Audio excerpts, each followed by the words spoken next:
Buying Vegas show tickets can be confusing, but we are here to help you understand the process.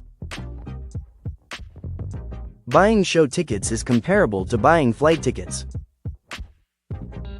First come first serve, the cheapest seats and premium seats always sell out first, and then usually the mid-price tickets are available after the cheapest priced seats are taken first.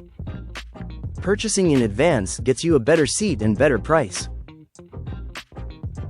What are premium seats? Usually they are front rows, middle rows, and VIP sitting areas. What are the cheapest seats? Usually they are the back rows. But sometimes that is best because you can leave the venue first, and nobody sits behind you. Privacy is nice. Also, if there is no high demand for a premium seat, the price can drop to a cheaper price.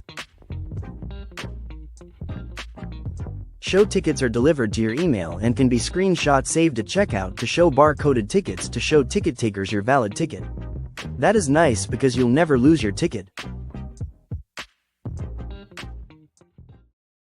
If you want to be guided to the best show prices in town, anybody and everyone can use our website to find show schedules. MilitaryDiscountLasVegas.com